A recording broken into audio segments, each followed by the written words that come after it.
Hello အားလုံးပဲမင်္ဂလာပါ Brian Color Page ကနေပြန်လိုက်ကြိုဆိုလိုက်ပါတယ်ဒီနေ့ unboxing နဲ့ review လုပ်ပေးမှာတော့ Shin Kocho Sehu တွေကထွက်ထားတဲ့ Aka Ranger ဒီနေ့လေးပဲဖြစ်ပါတယ် Shin Kocho Sehu line ကတော့ Super Sentai series မှာထွက်တာ3မျိုးမြောက်ထွက်တဲ့ဟာပေါ့နော်ရှေ့မှာကို on rack ကိုချိန်ညာပြီးတော့မထုတ်ပြပဲနဲ့ဒီ Aka Ranger 50 anniversary version အနေနဲ့ထုတ်ပြလိုက်တယ်အဲ့တော့ box Aka မြင်ရတဲ့အတိုင်းပဲ blue bandai logo နဲ့လာတယ်ဒီမှာဆိုရင်လည်းသူ page တစ်ခုအပို့ပါတယ်ပေါ့နော်ဒါကတော့ရှေ့မျက်နှာစာရှိမယ်ပြီးသွားရင်နောက်မှာဆိုရင်တော့ the box မှာဆိုရင်သူ့ရဲ့ပုံမှန် SHF တွေစေဟိုတွေပြတယ်လို့ပဲfashion style လေးတွေကိုပြထားတယ်ဒီဘူးရဲ့အပေါ်ဆိုရင် logo ကတော့ SH Figures ကို label နဲ့တက်ပေးထားတယ်ဒီဘက်မှာဆိုရင် Aka Ranger Super Sentai 50 anniversary version ဆိုပြီးတော့ပါတယ် okay ဒါကတော့ box ကတော့စေဟိုတွေလာတယ်လို့ပါပဲအဖြူနဲ့ပဲလာတာပေါ့နော်ဟုတ်လားရအောင် menu ပါမယ် out of the box မှာဆိုရင် tree တစ်ခုပါမယ်အမှဆို stand ပါမယ် out of the box မှာဆိုရင်ကျွန်တော်တို့ဒီမှာမြင်ရတဲ့အတိုင်းပဲဒီကတော့တော်တော်လေးကိုလာတယ်ဒီနဲ့ paint job ကတော်တော်လေးမိုက်တယ်အဲ့တော့ helmet ကတော့ glossy finish ပေါ့နော် gloss finish တုံးထားတယ် body တစ်ခုကတော့ matte finish ပဲအဲ့တော့ paint job ကိုပြောမယ်ဆိုရင်ဒီသူ့နေရာနဲ့သူ့အပိုင်းခြားလေးကိုမှာ color ကိုတော်တော်ကြီးကိုဒီခြားလေးတော်တော်ရဲ့လေးသုံးမိထားတယ်အရင် QU red တို့ Kokai red တို့ကတော့ paint defect ပေါ့နော် paint defect ဆိုတာဒီစေးမချောက်တဲ့ပြဿနာလေးနည်းနည်းလေးရှိခဲ့တယ်လို့တော့ပြောလို့ရတယ်ဒီမှာတော့သူက chrome silver တွေပါမသုံးနိုင်တဲ့အတွက်ကြောင့်ဒီ error တော့တော်တော်ကြီးနေသွားလိမ့်မယ်အဲ့ဒါဒီမှာဆိုရင် paint job ကကျွန်တော်ဒီအဖြူကတော့ကြာလာရင်ဝါမွာဆိုတာကိုတော့တစ်ချက်ကြည့်ကြည့်ရမှာပေါ့နော်ဒီက belt က logo လေးဆိုရင်လည်းတော်တော်ကြီးမိုက်တယ်belt detail ကိုတော်တော်ကြီးပေါ်တယ်ပေါ့နော်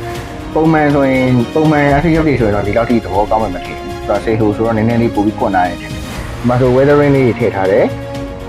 သင်ကြည့်တယ် paint job ကတော့ဟုတ် articulation ကတော့ပုံမှန်စေဟိုတစ်ကောင်မှာပါတင်ပါလိုက်တဲ့ articulation တွေ joint points တွေအကုန်ပါတယ်အဲ့တော့ခေါင်းဆိုရင်ဒီလောက်ထိပဲငုံလို့ရမယ်ပေါ်ကတော့ဒီလောက်ထိမော်လို့ရတယ်ပေါ့နော်အဲ့ diaphragm joint နဲ့ဆိုရင်တော့ diaphragm joint ကလည်းအရင်ကြီးလှည့်လို့မရဘူး belly joint ဆိုရင်လည်းအဲ့တိုင်းပဲစမပြေဘူးပေါ့နော် waist joint ဆိုရင်လည်းတိတ်စမပြေဘူးမပြေဘူးဆိုတာအရင်ကြီးလှည့်လို့မရအဲ့တော့ကျွန်တော်တို့ကဒီအယုတ်တိယုတ်ကိုထည့်တဲ့အခါမှာလူလုံးလို့ရတဲ့အတိုင်းတာတစ်ခုစီပေါ့နော်ကိုယ်တိုင်းလိုက်လုပ်ပြီးလုံးလို့ရတဲ့အတိုင်းတာတစ်ခုစီပါပဲ joint point ကိုထားမယ်ဆိုရင်တော့ဒီယုတ်ကကျိုးတာတွေတော့မရှိဘူးပေါ့နော်ဒီမှာဆိုရင် shoulder joint ကိုပတ်သက်လုပ်ပေးထားတယ် shoulder joint လုပ်ပေးထားပြီးမှဒီရှေ့က V ကခံနေတဲ့အတွက်ကြောင့်အရင်ရှေ့ကိုလှည့်လို့ရမှာမဟုတ်ဘူးပြီးသွားရင် bicep တွေပဲပါမယ် bicep တွေပါတဲ့အတွက်ကြောင့်လက်ကတော့အဆင်ပြေတယ်ပြီးသွားရင်ဒီ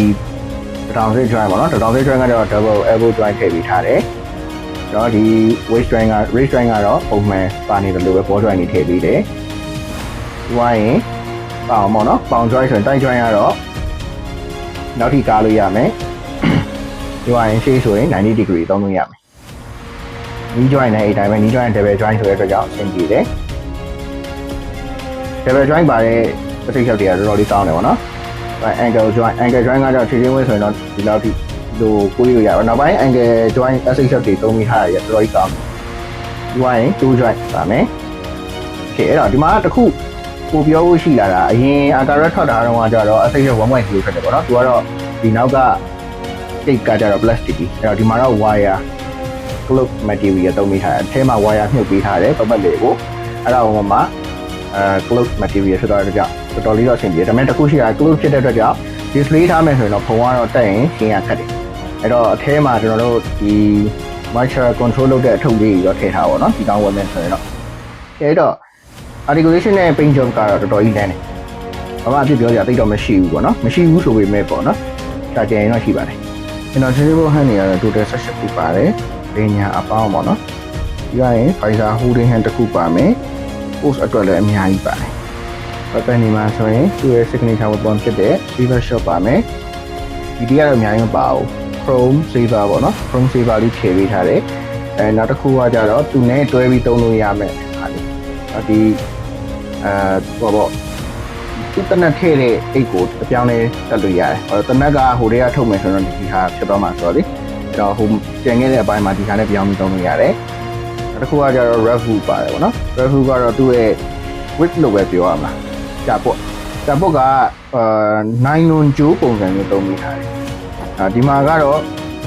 ဆေးကိုဒီတိုင်းခြေထားရထင်တာပဲနည်းနည်းလေးမာတယ်ဒီနေရာတော့ handle ကတော့PVC plastic အသားပဲသုံးရတယ်ဒါကတော့အဆင်ပြေတယ်ဒီမှာ rev hook ကိုမှသုံးတဲ့spear shape လို့ခေါ်မလားတော့မပြောတော့ဘူးသူကတော့ plastic ကြီးပဲမာတယ်ဒီကောင်1985ထွက်ခဲ့တဲ့စီးဆိုတော့တချို့ဟိုဟာတွေကကျွန်တော်လည်းအရင်ကြီးမသိဘူးပေါ့နော်ပြီးတော့ကြည့်ဘူးပဲမဲ့အခေါ်တွေကတော့နည်းနည်းပြောင်းလဲဒါမျိုးတွေဖြစ်နေမှာဆိုလို့မှားသွားရင်တော့ sorry ပါဒီမှာသူ့ရဲ့ဒီ jack set နှစ်ခုပါမယ်ခါမှတက်တဲ့ jack set နှစ်ခုပါမယ်ဒီကောင်နဲ့ silver chrome နဲ့သုံးတာတယ်အရင်ကြီးတော့မတောက်ဘူးဆိုရင်မလှတာတယ်သူရဲ့နောက်ထပ် finisher ဖြစ်တဲ့ဒီ rocket ပေါ့နော် rocket က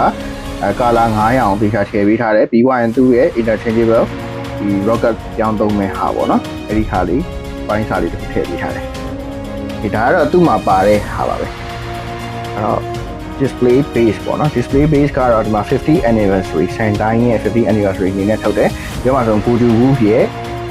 helmet ဟို side by side ပြထားတယ်ပေါ့နော်ဒီဘက်ကတော့ Aka Ranger ရဲ့ဟာပေါ့အဲ့မှာဆို color လေးနဲ့မစိုးသူ့ဒီ stand လေးကမိုက်တယ်အဲ့တော့ဒီမှာဆိုရင်stand holder တက်ဖို့အတွက်ကိုပေါက်လေးပါတယ်ဒီဘောကအသားကဟိုဘယ်လိုပြောမလဲတော့အချောတော့ပြောင်းချောတော့မဟုတ်ဘူးသူကနည်းနည်းလေးဟို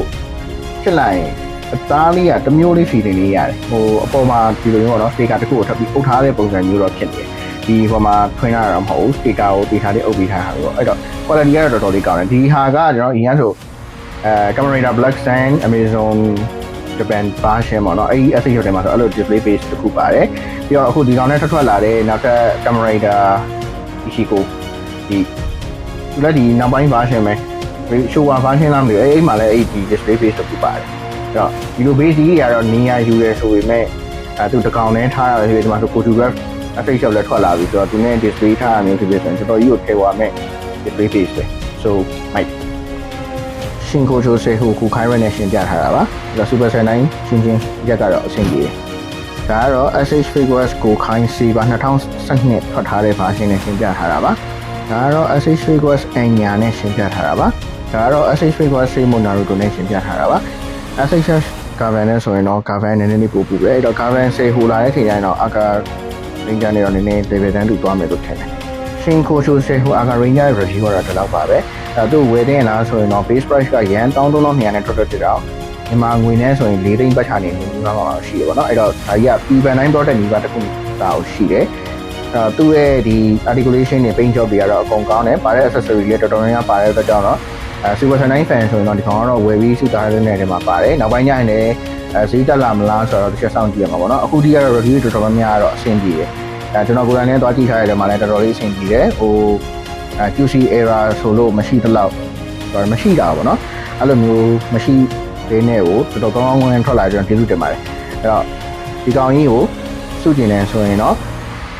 Super Saiyan 9 fan အနေနဲ့လုံးဝကိုစုထားတင်ပါတယ်ကျွန်တော်ကတော့ကြိုက်ပါတယ်